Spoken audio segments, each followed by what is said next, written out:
ఈ పిఎం కుసుమ్ అంటే ప్రధానమంత్రి కుసుమ్ స్కీమ్ అని, అంటే ఇది కుసుమ్ అనేది ఫుల్ ఫామ్ కొంచెం చాలా లెంతీ ఉంది, వెరైటీ ఉంది అనుకోండి, పక్కన పెట్టండి. అంటే ఈ పిఎం కుసుమ్ అనే స్కీమ్ ఇది. సో ఈ స్కీమ్ కింద సోలార్ ద్వారా వ్యవసాయ మోటార్లు రన్ చేసుకోవడం లాంటిది ఎక్విప్మెంట్ అనేది కొన్ని రాష్ట్రాలు ఫ్రీగా, కొన్ని రాష్ట్రాలు 90% సబ్సిడీతోని, మరికొన్ని రాష్ట్రాలు 70% సబ్సిడీతోని ఈ స్కీమ్ కింద ఇవ్వడం జరుగుతుంది. అంటే పిఎం సూర్య గారి యోజన వేరే, ఈ పిఎం కుసుమ్ వేరే. పిఎం సూర్య గారి యోజన అనేది ఇంటికి సంబంధించింది. అది అంటే రెసిడెన్షియల్ ఇండ్లు గానీ కమర్షియల్ ప్లాంట్ గానీ ఉంటాయి, వాటికి ఇచ్చే స్కీమ్ ఏమో పిఎం సూర్య గారి యోజన. అంటే అది కూడా సోలార్, కానీ కేవలం వ్యవసాయానికి సంబంధించినటువంటి సోలార్ ఎక్విప్మెంట్ ఉందో ఇది పిఎం కుసుమ్ స్కీమ్ కింద వస్తుంది అనమాట. కొన్ని రాష్ట్రాలు ఉచితంగా ఇస్తున్నాయి, కొన్ని రాష్ట్రాలు అయితే 90% సబ్సిడీతో ఇస్తున్నాయి, కొన్ని రాష్ట్రాలు 70% సబ్సిడీతో ఇస్తున్నాయి. మరి దీంట్లో ఎవరికి 100% ఫ్రీగా వస్తుంది, ఎవరికి 90% సబ్సిడీ వస్తుంది, ఎవరికి 70% మాత్రమే సబ్సిడీ వస్తుంది అనేది వివరాల గురించి తెలుసుకుందాం. డీటెయిల్స్ లోకి వెళ్లే ముందు రిక్వెస్ట్ ఏంటంటే ఎవరైనా మన ఛానల్ కొత్తగా చూస్తుంటే దయచేసి నా ఛానల్ సబ్స్క్రైబ్ చేయండి, అలాగే వీడియోకి ఒక లైక్ ఇసుకోండి. సో డీటెయిల్స్ లోకి వెళ్తే ఈ పిఎం కుసుమ్ స్కీమ్ కింద అగ్రికల్చర్ సంబంధించినటువంటి ఈ సోలార్ సిస్టమ్స్ ని ఎంకరేజ్మెంట్ చేస్తుంది సెంట్రల్ గవర్నమెంట్. అంటే స్టేట్ సెంట్రల్ గవర్నమెంట్ రెండు కలిపి ఇస్తున్నాయి. అయితే ఈ పిఎం కుసుమ్ కింద ఒక 3 కేటగిరీలు పెట్టడం జరిగింది. Component A, component B, component C. So మనం ఇక్కడ ఈ వ్యవసాయ బోర్ల గురించి మాట్లాడుతున్నాం కాబట్టి ఈ వ్యవసాయ బోర్లకు సంబంధించి component B and component C కింద వస్తాయి. ఈ కాంపోనెంట్ బి కింద ఎవరైతే అప్లికేషన్ పెడుతున్నారో వాళ్ళ పరిస్థితి ఎలా ఉంటుందంటే, వాళ్ళకి వాటర్ సోర్స్ ఉంటుంది కానీ ఆ మోటార్ ద్వారా నీళ్లు తీసుకోనికి వాళ్ళకి కరెంట్ కనెక్షన్ ఉండవు. అంటే పోడు భూములు, పోడు వ్యవసాయం చేస్తారు కదా గిరిజనులు, సో అలాంటి వారికి వ్యవసాయ అక్కడ కరెంట్ అనేది ఉండదు. సో అలాంటి వారికి ఉచితంగా, అంటే కొన్ని రాష్ట్రాలు అయితే 100% ఫ్రీగా ఇస్తున్నాయి. దాంట్లో ఎగ్జాంపుల్ ఒకటి తెలంగాణ రాష్ట్రం. తెలంగాణ రాష్ట్రం కూడా కొంతమందికి ఫ్రీగా ఇచ్చింది ఈ వ్యవసాయ బోర్డు కూడా. కొన్ని రాష్ట్రాల్లో 90% సబ్సిడీతో ఇస్తున్నాయి. సో ఈ కాంపోనెంట్ బి కింద ఏంటంటే అక్కడ కరెంట్ కనెక్షన్ ఉండదు. అలాంటి పరిస్థితిలో ఉన్న వారికి ఈ సోలార్ ఎక్విప్మెంట్ అనేది ఇవ్వడం జరుగుతుంది. కొన్ని ఫ్రీ, కొన్ని సబ్సిడీ కింద డిపెండెంట్ రాష్ట్రాలను బట్టి. వ్యవసాయ భూముల్లో 5 HP అట్లా మాక్సిమం వాడతారు. 5 HP కంటే ఎక్కువ జనరల్ ఓవర్ వాడరు. 7.5 HP వరకు కూడా మోటార్లు వాడడానికి అవసరమైనటువంటి ఈ సోలార్ ప్యానెల్ కి సంబంధించి మొత్తం కాస్ట్ కూడా గవర్నమెంట్ భరిస్తుంది. ఫర్ ఎగ్జాంపుల్ ఒక 2-3 acres ఉందనుకోండి, మామూలుగా వాళ్ళకి ఒక 3 HP మోటార్ సరిపోతుంది. 3 HP కి మామూలుగా ఖాళీ స్థలం ఉండాలి. ఇప్పుడు ఎలా ఉండాలంటే సోలార్ ప్యానెల్ బిగించాలంటే ఎండబడాలి, చుట్టూ చెట్టు ఉండొద్దు. చూస్తారన్నమాట ముందు అక్కడ సెట్ అవుతుందా కాదని. అలాగే ఈ వాటర్ సోర్స్ అనేది కూడా ఒక 500 feet దూరంలో ఉండాలి, అప్పుడే ఆ మోటార్ అనేది లాగలుగుతుంది. సో ఇవన్నీ చూస్తారు, ఇవన్నీ వేరియేషన్ చూస్తారు. ఇక్కడ ఏంటంటే కాంపోనెంట్ బి కింద మొత్తానికి కరెంట్ కనెక్షన్ లేని వాళ్ళకి 7.5 HP వరకు కూడా ఈ సోలార్ ఎక్విప్మెంట్ అనేది అందించడం జరుగుతుంది. ఇది ఒక టైప్. ఇంకోటి కాంపోనెంట్ సి. ఈ కాంపోనెంట్ సి లో కూడా వ్యవసాయానికి సంబంధించిన మోటార్లు, సోలార్ మోటార్లు ఇస్తారు. అంటే ఈ సోలార్ మోటార్లు మనమే చూస్ చేసుకోవచ్చు. ఒకటి ఏసీ మోటార్లు ఉంటాయి, 2 DC మోటార్లు ఉంటాయి. ఏసీ మోటార్లు అందరూ తెలుసు, అందరూ వాడేది అవి ఏసీ మోటార్లు. DC మోటార్లు అంటే డైరెక్ట్ కరెంట్ అన్నట్టు, అంటే దానికి షార్ట్ ఉండదు. మామూలుగా మనం మొబైల్ ఛార్జ్ వాడతాం కదా, అది బ్యాట్ టైప్ గా అట్లాంటిది.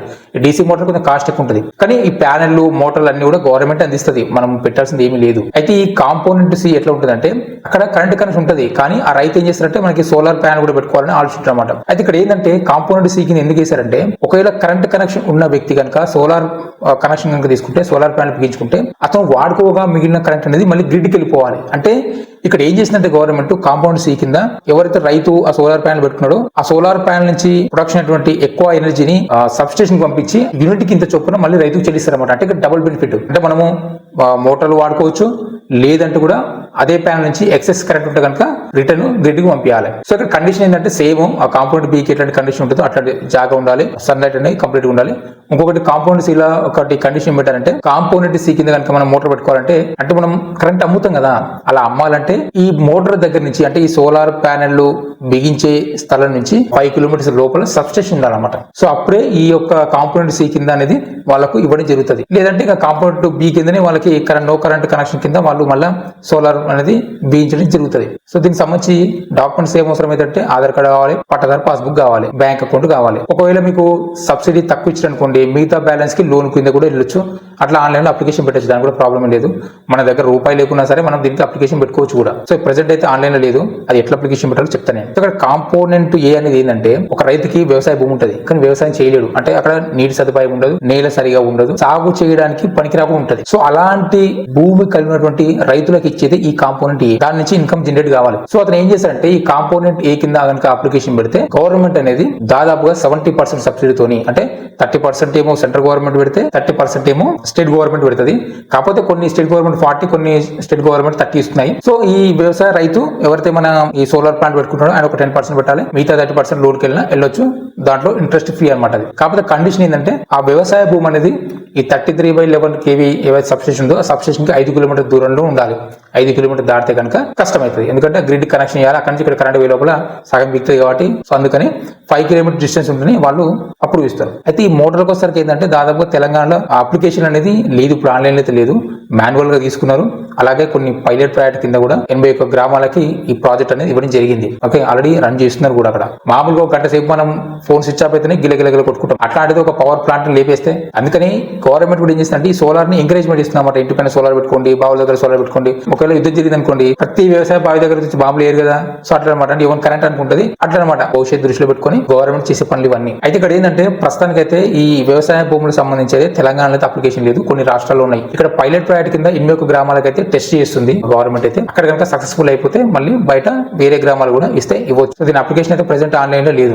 ఇది కాంపోనెంట్ బి, కాంపోనెంట్ సి కింద అంటే వ్యవసాయ బోర్డు పెట్టుకోవడానికి. కాంపోనెంట్ ఏ కింద మాత్రం మార్చ్ 31 కి క్లోజ్ అయిపోయింది. కానీ ప్రతి ఇయర్ ఫిబ్రవరిలో పడుతుంది నోటిఫికేషన్. దానికి సంబంధించిన అప్లికేషన్ కి ఫిబ్రవరిలో కూడా పెట్టుకోవచ్చు. పెట్టుకుంటే 31 మార్చ్ వరకు ఉంటుంది, ఆ లోపల ప్రాసెస్ అయిపోతుంది అనమాట. అయితే ఇక్కడ ఏంటంటే ఈ కాంపోనెంట్ ఏ కింద సోలార్ ప్లాంట్ పెట్టుకోవాలంటే LOA డాక్యుమెంట్స్ ఉండాలన్నమాట. LOA డాక్యుమెంట్స్ ఏంటంటే ఈ ప్రభుత్వం అప్రూవ్ ఇచ్చినటువంటి ఈ సోలార్ ప్లాంట్ ఉంటారు కదా, అంటే ఫిట్ చేసే వాళ్ళు. ఫర్ ఎగ్జాంపుల్ టాటా ఉంది, టాటా వాడు, రిలయన్స్, సూర్యటెక్ సంథింగ్ ఉంటాయి, చాలా ఉన్నాయి సోలార్ ప్యానల్ ఫిట్ చేసే వాళ్ళు. వీళ్ళందరూ కూడా గవర్నమెంట్ దాంట్లో రిజిస్టర్ ఉండాలి, ప్రైవేట్ వాళ్ళకి ఇయ్యరు. గవర్నమెంట్ అప్రూవ్ ఇచ్చినటువంటి కంపెనీస్ ఎవరైతే ఉంటారో వాళ్ళు కనుక ఫీల్డ్ లోకి వచ్చి అక్కడ సూట్ అవుతుంది సోలార్ ప్లాంట్ అని చెప్పి సర్టిఫై చేస్తే అప్పుడు అది ఆ డాక్యుమెంట్స్ LOA డాక్యుమెంట్స్ అంటారు అన్నమాట. అంటే ఇక్కడ సింపుల్ ఏం లేదండి. ఒకవేళ మీకు కనుక కాంపోనెంట్ ఏ కింద మీ దగ్గర ఒక 2 ఎకరాల భూమి ఉంది, దాంట్లో మీరు సోలార్ ప్లాంట్ పెట్టుకోవాలని ఆలోచిస్తున్నారు. ఏం చేస్తారు మీరు? సప్పుడు గంట గూగుల్ కొట్టుకోండి, గూగుల్ కొట్టిన సోలార్ ప్లాంట్ ఫిట్ చేస్తారు చూడండి, రేటింగ్ చూడండి, రేటింగ్ కూడా కనబడుతుంది. మాక్సిమం అయితే టాటా కూడా ఉన్నాడు. వాడి నెంబర్ తీసుకోండి, మీ లొకేషన్ చెప్పండి, వాళ్ళ దగ్గర నా లొకేషన్ ఉంది, ఇక్కడ నేను సోలార్ ప్లాంట్ పెట్టుకోవాలనుకుంటున్నా, మనం వస్తావా అంటారు. మరి అక్కడ వాడు ఆయనకి సూట్ అవుతున్నాం అంటే ఆ డిస్టెన్స్ సూట్ అవుతున్నామో, నా ఆఫీస్ దగ్గర ఉంటేనేమో వచ్చి సరే సరే వస్తామని చెప్తారు. లేకపోతే ఇంకొక ఫోన్ చేయండి, ఎవరో ఒకరైతే ఖచ్చితంగా వస్తారు. వాళ్ళు ఏం చేస్తారంటే వచ్చి ఆ ఏరియాని సర్వే చేస్తారు, అక్కడ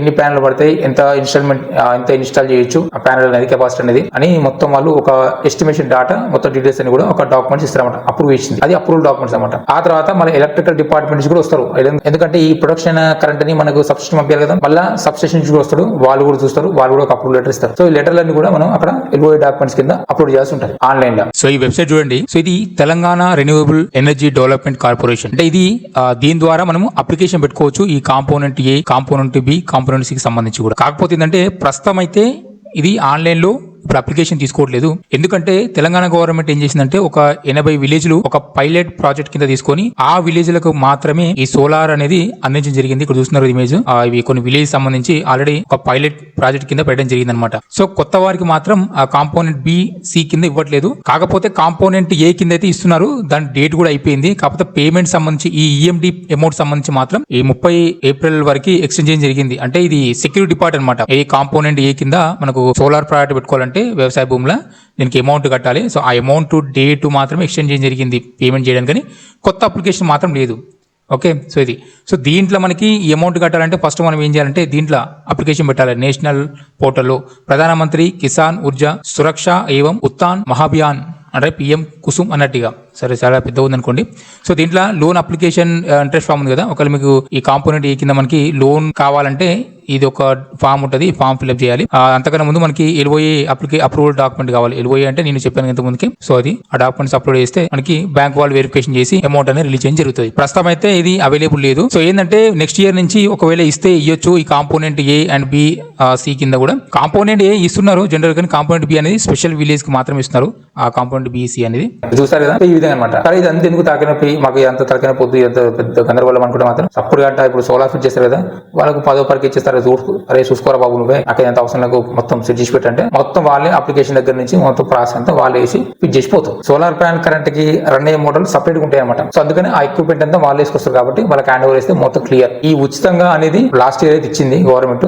సో ఏపీలో అయితే ఇంకా కంటిన్యూ అవుతుంది, రాజస్థాన్ కూడా కంటిన్యూ అవుతుంది, కర్ణాటక ఆల్మోస్ట్ అన్ని రాష్ట్రాల్లో కూడా ఈ సోలార్ అనేది ఇస్తున్నారు. ఎందుకంటే సెంట్రల్ గవర్నమెంట్ దీన్ని దీన్ని బాగా ఫోకస్ పెట్టింది. దాదాపు ఇప్పటి వరకు ఒక 13 లక్షల కోట్ల రూపాయలు సోలార్ దానికి కేటాయించడం జరిగింది అనమాట. ఇప్పటికైనా ఫ్యూచర్ ఇదే ఉంటుందని చెప్పేసి ఒకవేళ ఇంట్రెస్ట్ ఉండి నేను సోలార్ మోటార్ పెట్టుకోవాలనుకుంటున్నా అంటే సింపుల్ గా మీరు ఏం చేస్తారంటే మీ అగ్రికల్చర్ ఆఫీస్ ఉంటారు కదా, ముందు ఆయన కలవండి. సార్ మరి నేను సోలార్ మోటార్ పెట్టుకోవాలనుకుంటున్నా, మరి ఏం మ్యాటర్ అని చెప్పండి వాళ్ళకి. ఎందుకంటే వాళ్ళకి ఇంటిమేషన్ పోతుంది ఆ సోలార్ ప్యానల్ సంబంధించి పలానా రైతులు సెలెక్ట్ చేసి పంపని చెప్పి. ఓకే, ఎందుకంటే వాళ్ళు పంపిస్తారన్నమాట ఈయనకి అని చెప్పి వీళ్ళు పంపిస్తుంటారు. వాళ్ళు గవర్నమెంట్ ఓపెన్ చేసినప్పుడు వాళ్ళు చెప్పేది ఏంటంటే ఒకవేళ ఛాన్స్ వచ్చింది అనుకోండి, ముందు వచ్చింది మరి తీసుకుంటామని. సో దీనిపైన ఇంకేమైనా డీటెయిల్స్ కనుక తెలిస్తే ఇంకో వీడియోలో చెప్తాను. సో ఇప్పటి వరకు అయితే తినండి matter. And thank you for watching.